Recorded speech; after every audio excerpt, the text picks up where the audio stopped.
gracia de Cristo reanima tu amor. Nuevamente a tener otro estudio de doctrinas denominacionales.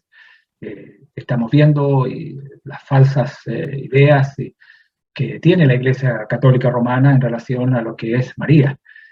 Y vamos a continuar en ese estudio porque es importante para nosotros saber bien algunas cosas que en realidad no se pueden probar dentro de las Sagradas Escrituras y que simplemente vienen de ideas humanas, ideas de concilios, pero no tienen el respaldo divino, no tienen el respaldo escritural de lo que la palabra de Dios lo señala.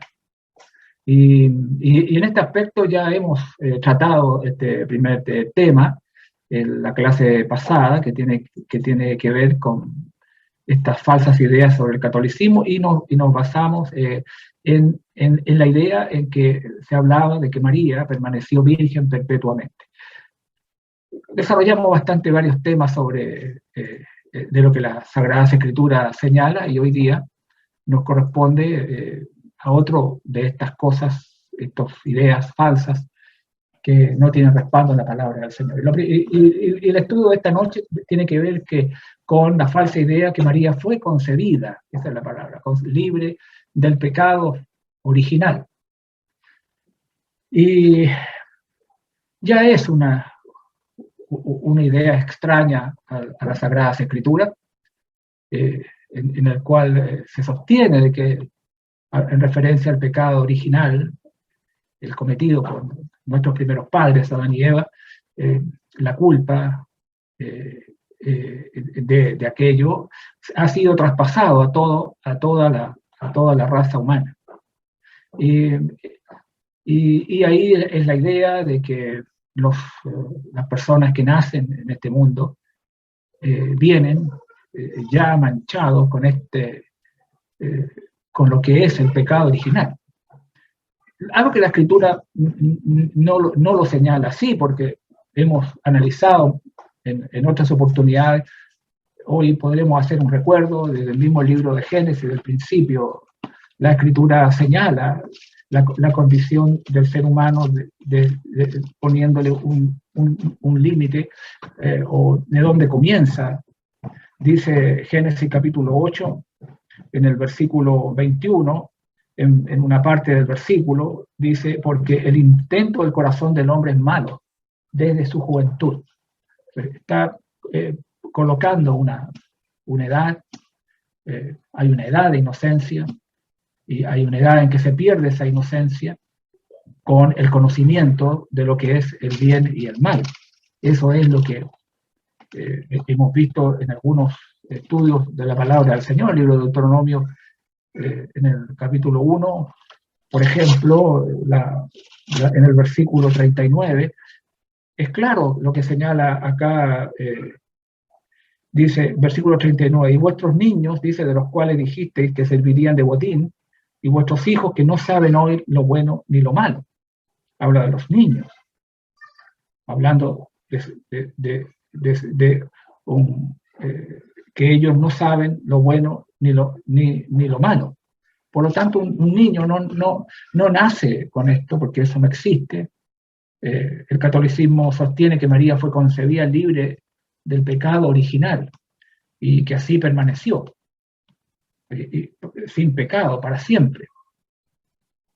Este dogma, porque es un dogma, afirma que en el momento, dicen, que el alma de María fue infundida en su cuerpo, ella fue santificada por la gracia de Dios, para que no fuera manchada con el pecado original, es decir, el pecado de Adán transferido a nosotros. Ella, dice este dogma, que no, ella fue santificada por la gracia de Dios, para que no tuviera esta mancha que todos los seres humanos, entre comillas, de acuerdo a esta doctrina, traen.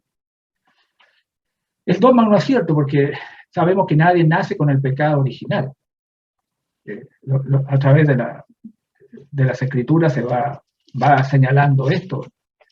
He señalado dos textos. Vamos a ver ese de Ezequiel capítulo 18, En el versículo 20, la Escritura dice que cada persona es responsable de su pecado. El alma que pecare, dice la Escritura, esa morirá. El Hijo no llevará el pecado al Padre, ni el Padre llevará el pecado del Hijo.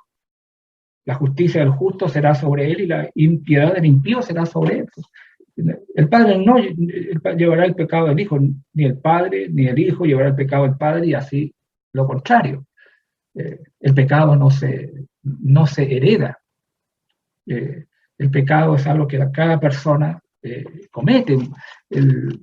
Por ejemplo, nuestro Salvador Jesucristo enseñando en Juan capítulo 8, en el versículo 34, dijo, Jesús le respondió, de cierto os digo que todo aquel que hace pecado, esclavo es del pecado. Él nunca se refirió a algo como el pecado original, sino que se refirió al pecado, pero a algo que la persona que quebranta la palabra de Dios, la persona que tiene plena claridad, entendimiento, que conoce ya entre el bien y el mal, a distinguir ambas cosas, ya está en esta situación. Y como vamos a ir avanzando en el tema, vamos a ir viendo otros textos que nos señalan que esta doctrina del pecado original no tiene ninguna base dentro de las Sagradas Escrituras. Decimos porque María confesó su necesidad de un Salvador. Si uno va a Lucas, capítulo 1, versículo 47, que lo vamos a desglosar en las próximas vistas que vamos a ver, en esta hermosa alabanza que ella levanta al Señor, llena de conocimiento escritural, porque este canto, esta alabanza, puede decir, que hace María, está llena de pasajes escriturales, indicando que ella estaba mujer llena del conocimiento de la palabra del Señor. Y ahí en el verso 47 dice, y mi espíritu se regocija en Dios, mi Salvador. Esa es una expresión sumamente importante dentro de las Escrituras. Ella habla de mi Salvador. Nadie que no sienta la culpa del pecado necesita al Salvador. Y ella claramente está señalando, y mi espíritu se regocija en Dios, mi Salvador. Ya vamos a tener un desglosamiento de ese versículo. Por lo tanto, la Iglesia Católica enseña dos errores con referencia a esta supuesta impecabilidad de María, libre de pecado, por la gracia de Dios. Ellos argumentan de que la Madre de Jesús fue concebida inmaculadamente, es decir, no heredó, como supuestamente hacen otros, todos los demás, la culpa del pecado original de Adán. Entonces, la Iglesia romana incluso sostiene que nunca María cometió un pecado real. Ambos puntos que están sosteniendo son absolutamente falsos. Es cierto que María no contrajo la culpa del pecado original de Adán porque nadie la ha contraído. Y que no tiene nada que ver con la concepción que tuvo ella, la de María. Porque la culpa no se hereda, la culpa simplemente no se hereda. El Hijo, como veíamos Ezequiel capítulo 18, versículo 20, no lleva la iniquidad del Padre. Esto no se hereda.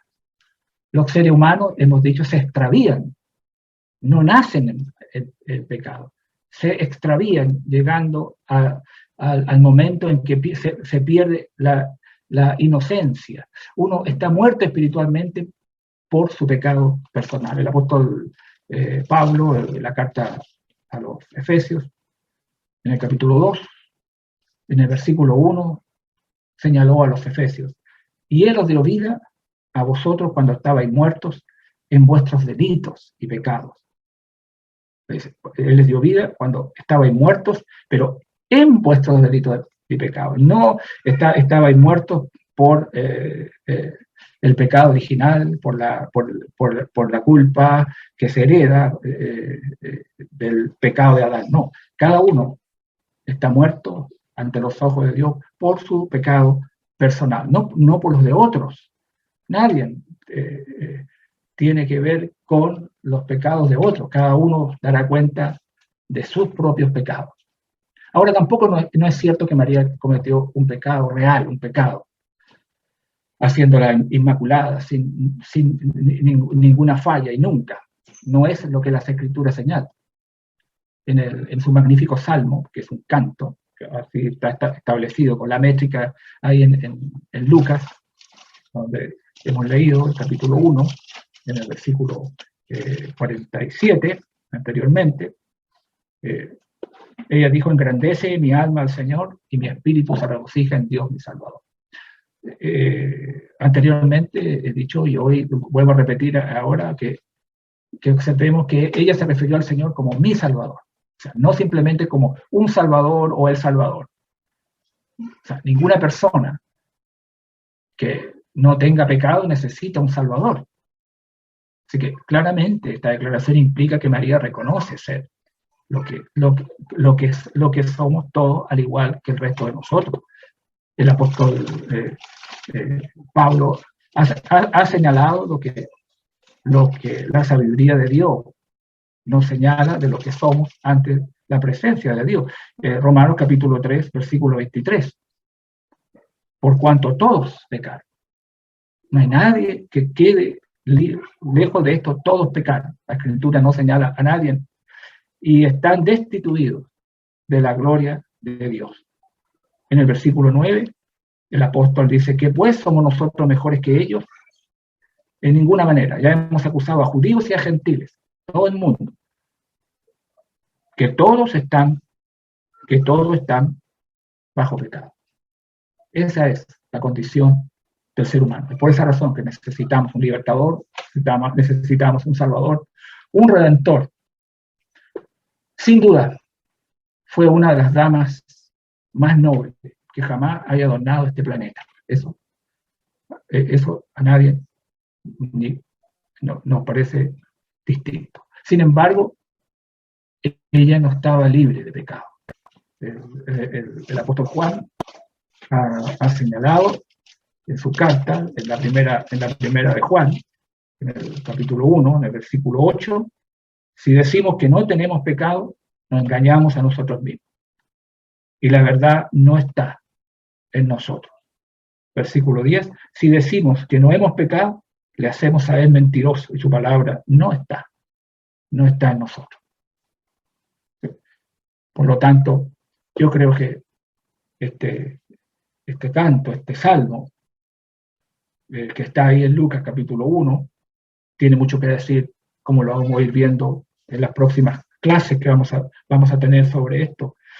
Al decir, en este caso, engrandece mi alma al Señor y mi espíritu, mi alma, mi espíritu, se regocija en Dios mío. Es mi Salvador. Es también mi Salvador. Yo creo que esto abre plenamente y claramente lo que hay y lo que hubo en el corazón de esta gran mujer. Este punto de la doctrina, lo que se llama la Inmaculada Concepción, que nació sin pecado, no se trata expresamente en ninguna parte de la Biblia. Tampoco fue predicada por los apóstoles. Y durante muchos siglos no fue mencionada en absoluto por la Iglesia. Y esto es muy importante que nos traslademos al tiempo de los apóstoles. No hay tal predicación ni enseñanza de parte de los apóstoles sobre este tema. Sin embargo, uno puede ver que gradualmente, a medida que este dogma comenzó a desarrollarse entre los fieles, los teólogos sometieron el punto a un examen más detallado y finalmente la opinión que entonces prevalecía en general fue formalmente declarada como dogma de la Iglesia por un papa, por el Papa Pío IX en el año 1854. Estamos hablando de muchos años después de que aquellos que fueron inspirados, enviados para poder enseñar y predicando la verdad del Señor, ya no existían los apóstoles del Señor. La doctrina de la Inmaculada Concepción no se enseña en ninguna parte de la Biblia. No hay en los escritos sagrados, dentro de los escritos de las cartas apostólicas o dentro de los evangelios. La idea fue totalmente desconocida por los apóstoles, jamás la mencionaron. Fue ajeno a la iglesia durante siglos, nadie habló sobre este tema. Esta noción evolucionó gradualmente con el tiempo. 1854 recién se consagra esto, y esto no tiene respaldo divino, no tiene ninguna autoridad más la que de la iglesia, entre comillas, católica romana, con sus papas y sus concilios, que llegan a estas conclusiones muy lejos de lo que realmente debe prevalecer en lo que es la palabra de Dios. Esta actitud destaca una de las distinciones más claras entre la doctrina que fue enseñada en la iglesia en el primer siglo por las personas autorizadas por Cristo, por los hombres que Él escogió, por aquellos que fueron investidos del poder de lo alto, del Espíritu Santo, y recibieron de parte de Jesús y además las enseñanzas del Espíritu Santo para dejarnos plasmado, escrito en sus cartas, realmente todo lo concerniente a la fe y a la verdad. O sea, hay una distinción entre la doctrina enseñada en la iglesia del primer siglo con este sistema, yo digo, corrupto que se desarrolló en Roma. Hay una total distinción. Aquí hay dos cosas, una que tiene la autoridad de Dios y lo otro que no tiene la autoridad de Dios, que tiene la autoridad de los hombres y que vale la nada misma. Sin embargo, mucha gente está totalmente turbada, equivocada, oyendo y escuchando lo que Dios no dice en su escritura en relación a estos temas. La iglesia del primer siglo, continuó firmemente y fielmente la doctrina de los apóstoles. Eso es lo que, desde que fue la iglesia establecida en Jerusalén, uno puede leer en Hechos capítulo 2, en el versículo 42, al decir, y perseveraban en la doctrina de los apóstoles. Uno tiene que entender en qué va a perseverar, en lo que los hombres, los concilios humanos, los entre comillas papas, que ya vamos a ir analizando todos esos errores, enseña, o bien perseveramos en lo que dice el Señor, y perseveraban en la doctrina de los apóstoles, en la comunión unos con otros, en el partimiento del pan y en las oraciones. Ellos practicaron solo lo que fue autorizado por Cristo. Ellos no practicaron algo que el Señor no hubo de haberles enseñado. La carta del apóstol Pablo, ahí en Colosenses, en el capítulo 3, en el versículo 17, dijo, y todo lo que hacéis, sea de palabra o de hecho, hacedlo todo en el nombre del Señor Jesús. Bajo la autoridad de Jesús, eso significa, bajo la autoridad del nombre del Hijo de Dios. Todo lo que hacéis, sea de palabra o de hecho, hacedlo todo en el nombre del Señor Jesús. La iglesia solo practicó lo que Jesús autorizó. Los cristianos no fueron más allá de lo que está escrito. La carta de Pablo, en la primera a los Corintios, en el capítulo 4, en el versículo 6, Pablo le escribe a los hermanos en Corinto y le dice, pero esto, hermanos, lo he presentado como ejemplo en mí y en Apolos, por amor de vosotros, para que nosotros aprendáis a no pensar más de lo que está escrito. La Escritura señala claramente que no podemos ir más allá. Tanto el Antiguo Testamento como el Nuevo Testamento dan esa solemne advertencia de no ir más allá de lo que está escrito. Incluso el apóstol Juan, escribiendo la segunda carta en medio de la herejía que él tuvo que enfrentar en tiempo en que él estuvo, en el primer siglo, puede decir en segunda de Juan, en el versículo 9, que aquellos que iban más allá de lo que Cristo había enseñado, de la doctrina de Cristo, se separaban de Dios y de su Hijo. Así lo escribió. Cualquiera que se extravía y no persevera en la doctrina de Cristo, no tiene a Dios. El que persevera en la doctrina de Cristo, ese sí tiene al Padre y tiene al Hijo. Por lo tanto, esta idea que María fue concebida libre del pecado original no tiene ninguna base escritural. Bien, hay otras ideas falsas del catolicismo sobre María. El catolicismo alega que cuando María murió, su cuerpo no experimentó corrupción. Más bien, 3 días después de su fallecimiento fue llevada en cuerpo al cielo, donde fue coronada reina del cielo. Así es lo que enseña este cuerpo colegiado. El 1 de noviembre del año 1950 fue establecido esto de que el cuerpo de María no experimentó ninguna corrupción. 1950, muy lejos para decir que esto tuvo un origen apostólico. No olvidemos que hemos dicho que la Iglesia perseveraba en la doctrina de los apóstoles, en lo que ellos estaban recibiendo y enseñando. 1950, imagínense el tiempo lejos. Otra de las cosas que la Iglesia Católica sostiene es que hablan de que María es una mediadora entre los cristianos y Cristo, y que ella es la dispensadora de gracias por el poder del Espíritu Santo basado en los méritos de su Hijo Jesucristo. Mire, estoy seguro que usted jamás ha podido leer dentro de los escritos apostólicos tal herejía. No hay tal posición en el Nuevo Testamento. Por el contrario, la Escritura señala que Cristo es el único mediador entre Dios y los hombres. Así lo señala el apóstol Pablo, apóstol de Jesucristo, escribiendo a Timoteo, capítulo 2, versículo 5. Porque hay un solo Dios y un solo mediador entre Dios y los hombres, Jesucristo, hombre. Eso es lo que dicen los escritos sagrados del Nuevo Testamento. Por lo tanto, poner otra cosa, otra persona, y darle estas facultades y estas gracias, es un error.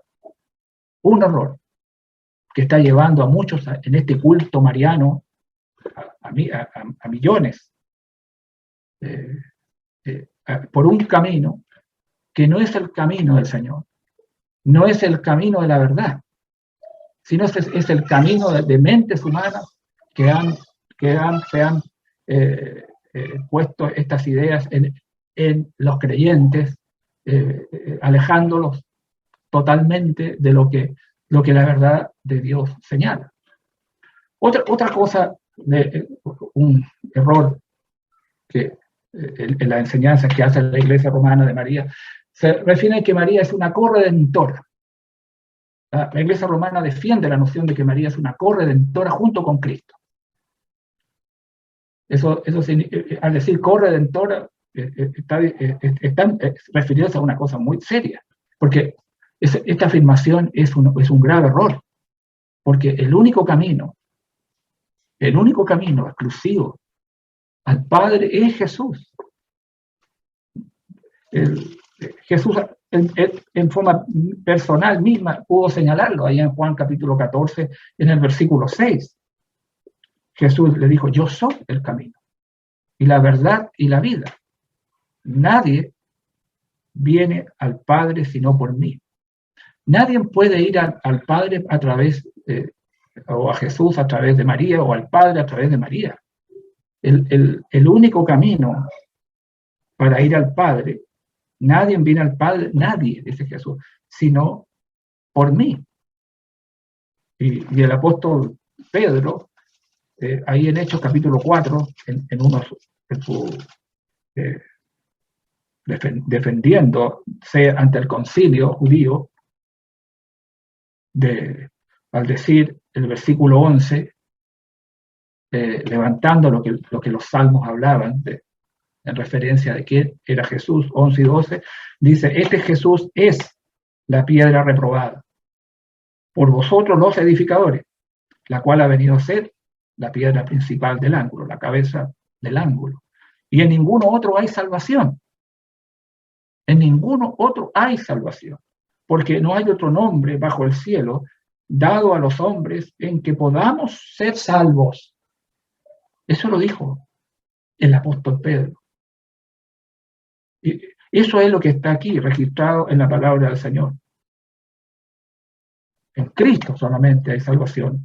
Él es el único redentor del hombre.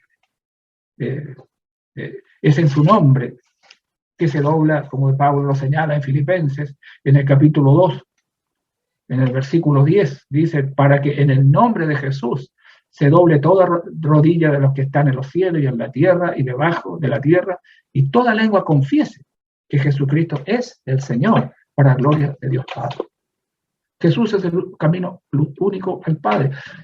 Esta es una tragedia de no poca magnitud, que el clero de la religión católica haya corrompido tanto la enseñanza original del Nuevo Testamento y esté enseñando cosas inventadas y dándole una autoridad a cosas que no tienen ninguna fuente que la pueda sostener.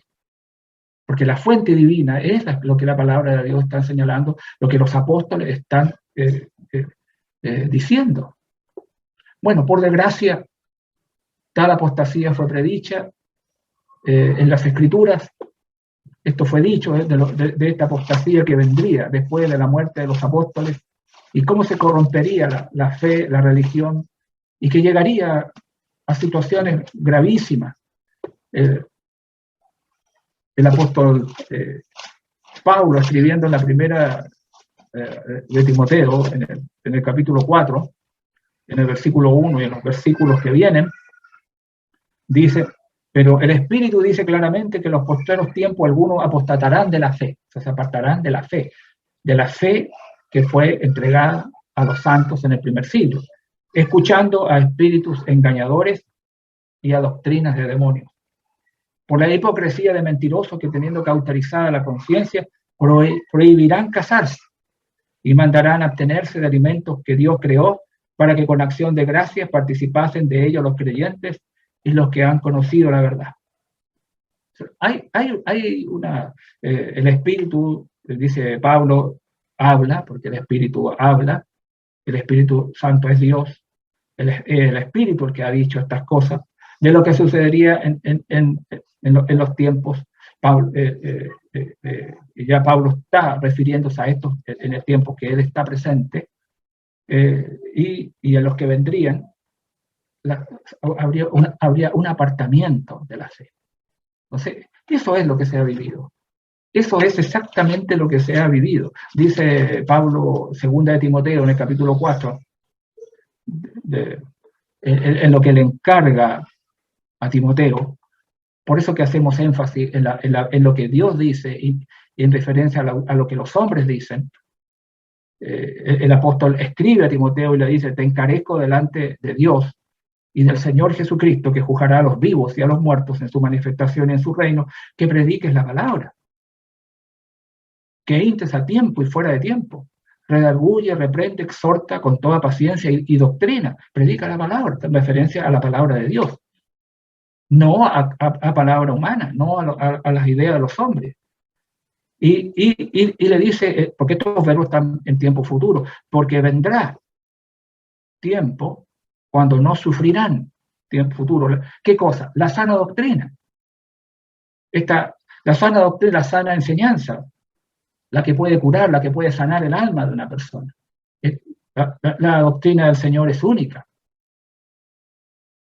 Dice, ¿y qué va a suceder? Se apartarían de la palabra, sino que teniendo comezón de oír, ¿qué harían? Se amontonarán maestros conforme a sus propias concupiscencias y apartarán de la verdad el oído y se volverán, dice, a las cuentos, a las fábulas, algo que no tiene sustento dentro de las Sagradas Escrituras. Hay una gran diferencia entre la palabra y las fábulas judías, los cuentos judíos, y luego todas esas fábulas y cuentos que aparecen en los siglos posteriores, que no tienen ningún sustento, no tienen ningún sello, no tiene ningún sello de autoridad divina, que no se compara con estas palabras que los apóstoles de Jesucristo están escribiendo y enseñando a los hombres que tienen que seguir el camino de lo que está escrito.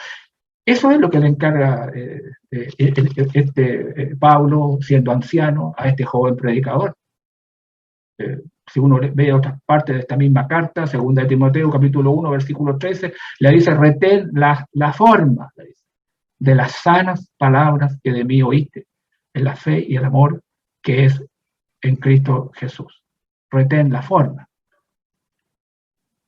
de las sanas palabras. Aquí hay algo que el Señor ha entregado. Y eso es la que él debía retener. El versículo 14, guardar, enseñar, como lo ha puesto en la carta, enseñar de lo que él ha recibido de parte y ha oído. Porque Timoteo escuchó a Pablo en predicar, en enseñar, como dice capítulo 3, versículo 14 de la segunda de Timoteo, pero persiste. Hay una serie de verbos muy importantes. Es muy interesante el estudio, que sin duda lo haremos ya sobre el Nuevo Testamento cuando entremos a estas cartas. Pero persiste tú en lo que has aprendido y te persuadiste, sabiendo de quién has aprendido. Entonces, es diferente. Lo que estamos tratando de explicar y decir, de que estas enseñanzas no tienen ningún fundamento dentro de las Sagradas Escrituras, que estas son enseñanzas exclusivamente humanas y que no tienen ninguna base para nosotros tener que perseverar en ello.